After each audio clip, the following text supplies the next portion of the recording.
And you know, Farscape kind of had that same thing at the beginning too. Like the first season's, it's good, but it's only like okay good. Yeah. Then character development happens, and like Anthony Simcoe, he almost quit the show after season 1 because he's kind of a funny guy in real life. And he was like, I don't want to be super serious anymore. I mean, I can be serious, but I'd much rather be like funny as well. And that's why Dargo suddenly becomes humorous. Like almost immediately in season 2 when he does rock, paper, scissors with Crichton.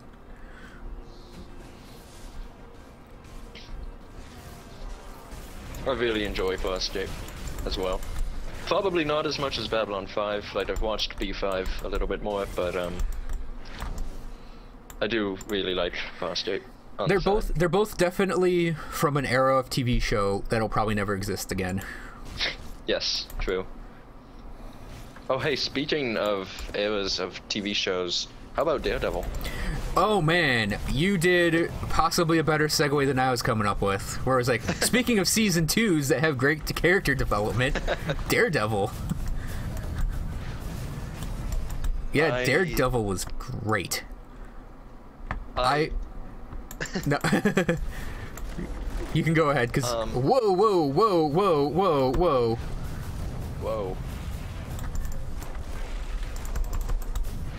On. Oh, I don't know what that was.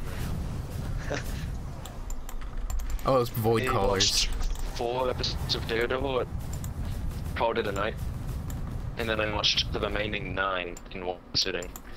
It was that good. I did it the first 10 episodes all at once. And then I had trouble sleeping that night. And then I watched the rest.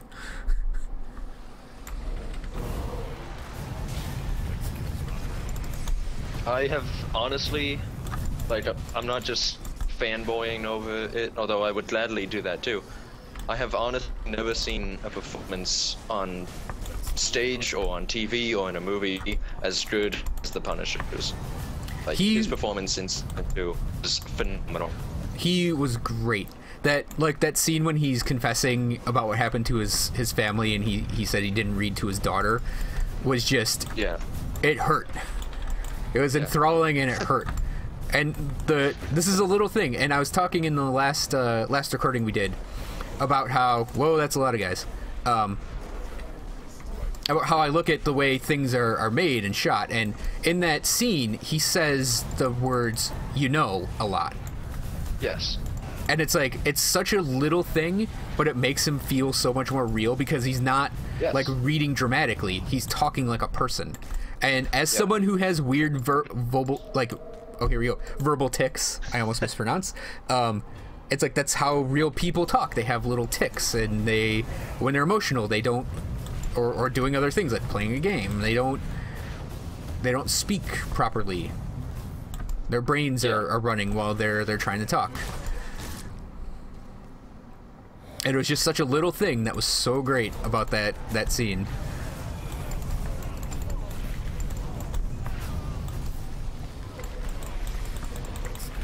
I would go far as to say season 2 was a masterpiece in every sense of the word. Yeah, I had one tiny thing with it, and it was actually about the Punisher. I think he should have shown up a little earlier to the ending fight. Yes, agreed. Just because he goes through this whole thing where he spray paints his costume, and it's like, oh, he's gearing up to do something really big. And I actually forgot about it watching that he did that. And then he just shows up, snipers like 3 ninjas, and that's it. Yeah. That entire final fight was disappointing. Like, really disappointing. Yeah, it was a bit of a letdown compared to the rest. Yeah. But aside from that... But they had a lot to do in that fight, because they had to have the Punisher show up, Elektra get killed, and Daredevil beat Nobu, and it's like, you can only do so much in the time. So I think balancing all that out was really, really difficult. And I know I'm probably just giving an excuse right now, but there was a lot having to go on there. Oh yeah. So yeah, it was a bit of a ending fight, but you know what? It did what it had to do. Yes. How about Wilson Fisk, though? Oh, I didn't even know he was going to be in it. Like, I was... Neither did I. I was so... Like, they show him, and it's like... I'm like, okay, who's going to be in the prison? I don't think they're going to bring the Kingpin back, because, I mean, he's not listed. They didn't advertise him at all. And then he's, like, lifting weights in the prison yard, and I'm like, holy fucking shit. And, like, this is a show where if it were a network show, you'd have to wait a whole week to see that. Yeah. And I was like, man, I would never be able to wait a week for that. I don't know if you noticed the opening credits for the shows that had Wilson Fisk as a prominent character on season 2 did in fact list him, whereas all of the other credits didn't. I noticed. The only thing I noticed was a special guest appearance for the episode he first showed up in, because he's in it for like 2 seconds, and I don't really think it constitutes a full appearance. But yeah, that was like a great reveal. He was fantastic. He was absolutely frightening. Like when he threatened Matt Murdock, it was like, I fear for this person now. Absolutely. I don't even fear it, like fear for real life stuff. And I'm like, I'm kind of afraid for Nelson and Murdock right now. Yeah. Fisk was phenomenal. Yep.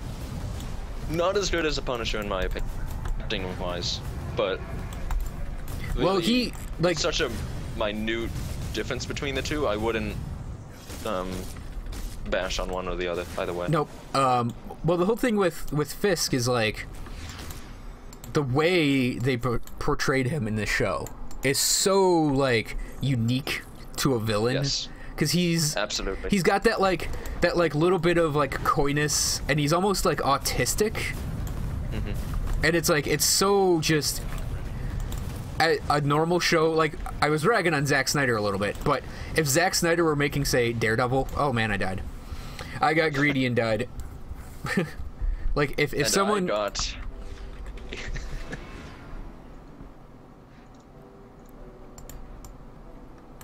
Can you drop a portal for me? Yeah. Maybe, if lag withholds. Okay. What do you get? I'm trying to pick it up.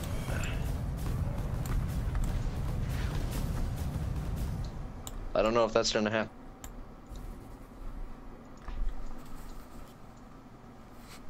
We'll stand very still and see if it happens.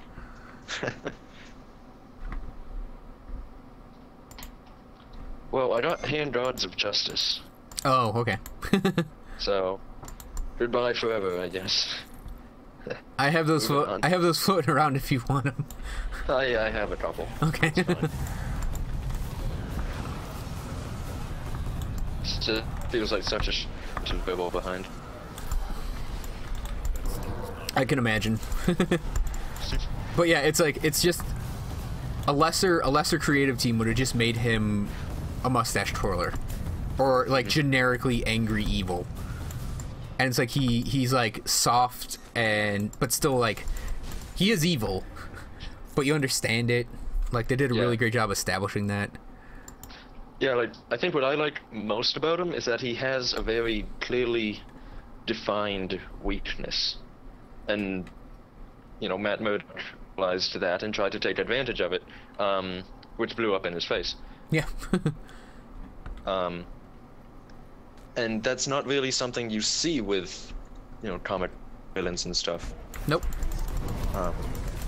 And same thing with the Punisher. Like the whole thing with him was they were trying to make him seem likable, and then have him go kill like 20 people. Yeah, they were like making him relatable, and then he kills his like squad leader in the end. Yeah. Or whoever that was, his CO. Mm-hmm. And you think like, oh, this actually goes back to Daredevil too. One of the things I liked about that movie is you have this character and then like Colossus and Karen Page, telling the hero, no, don't do this, it's wrong, and then the hero kills the villain. Mm-hmm. And it's like that establishes their characters. One's played for laughs and one is played utterly serious. And I liked, I think, every single character's arc too. Matt's, Foggy's, Karen's, Elektra's. It was all great. All great. I'm so looking forward to the TV show or Netflix show, I guess. Luke Cage had an interesting little teaser too. Oh yeah. He's like, you don't know who I am, do you? Man, I'm sick of buying new clothes. Yeah.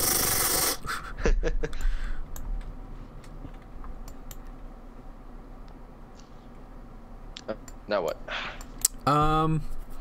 Well, I think we should play just a little bit more and then we'll be done. But where could we go? I was thinking, I thought maybe Mountain Deeps, but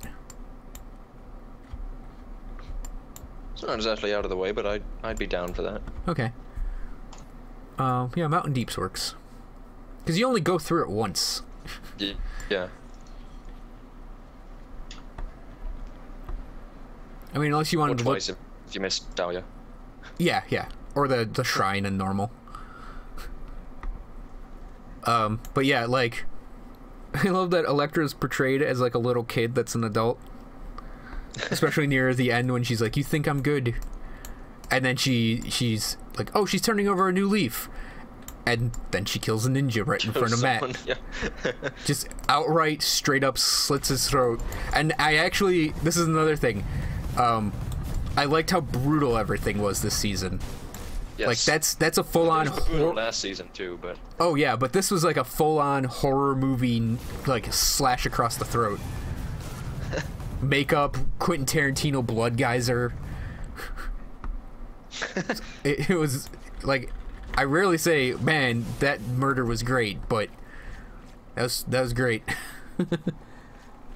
And it goes brutal and dark without going like dour and depressing, which I don't mind for certain movies or shows, but for something like Daredevil, I would definitely prefer it to be just straight up bone crunching, blood splattering, brutal. And it was. It was absolutely that. And that corridor scene, man. The one in season 1 was awesome because it was like almost a tribute to Old Boy, that Korean movie. That's great too if you've seen it. Have not. Oh no, you screwed it up. I highly recommend Old Boy, the Korean version. We'll check it out. Because there's a corridor scene in that, and it's basically the same exact premise, where you have the hero fighting a bunch of guys, and he gets really exhausted and really hurt during it. And that's sort of what they kind of referenced with Daredevil. Nice. And then season 2 was just that scene on like steroids. Yeah. I love how it starts. He ushers a guy into his room to protect him, and then he points the gun at like the other guys and clicks the hammer, and then laughs. That laugh is perfect. Yes. Just that little and then goes at him, and it's like, yeah. Every time he breaks the lights, it's... Yeah, I was going to mention that he throws his whip up. Yeah, the chains. Yeah. It's like he breaks the lights, and it's like, oh, that's so awesome. On multiple levels, it's because he's blind, and it gives him an advantage. Well, I should say blind to light, and gives him an advantage. Yeah. And then there's the fact that it looks cool. That's dark. How did you get up there? Oh, you walked around this way. Yeah. I was like, no, on my map, I think you went up where it was blocked off. Oh.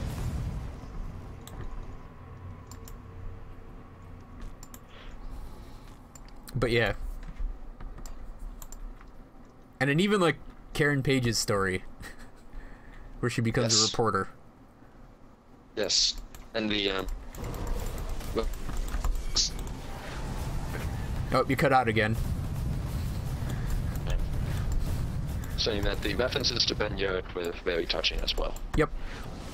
I also like talk about little things in the show, like the you-knows. I love that there is the Pepto-Bismol on Ben Urich's desk, right in front. Oh yeah. It wasn't real Pepto, it was, generic pink bismuth. But yeah, like that's exactly what a reporter like him would have in his office like that.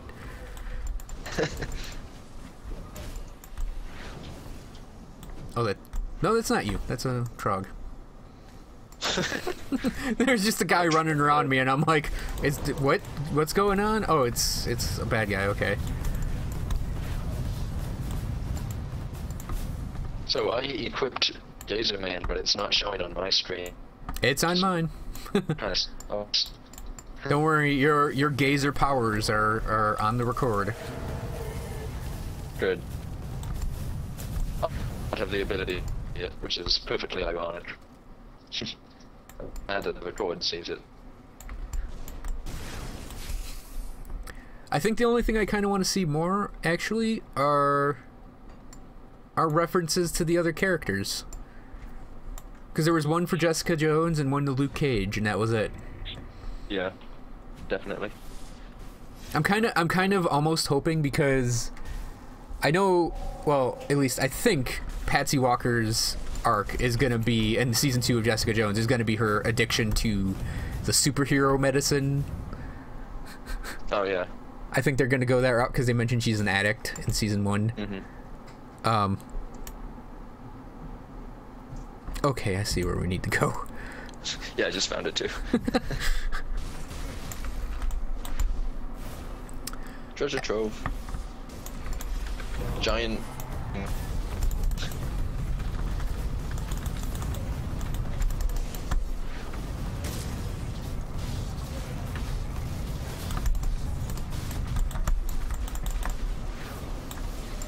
Yeah, but I kind of want her almost, because she really wants to be a superhero ninja, to maybe find Matt Murdock. And train with him or something? Uh-huh. Visit Unholy Visage of the Covenant. Blueprint. Oh, nice.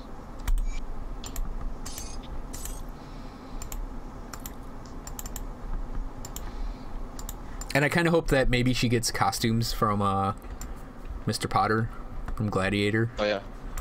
Ah! So that shield I got, if you think about it, is actually really good. Wow. I don't know how I live there.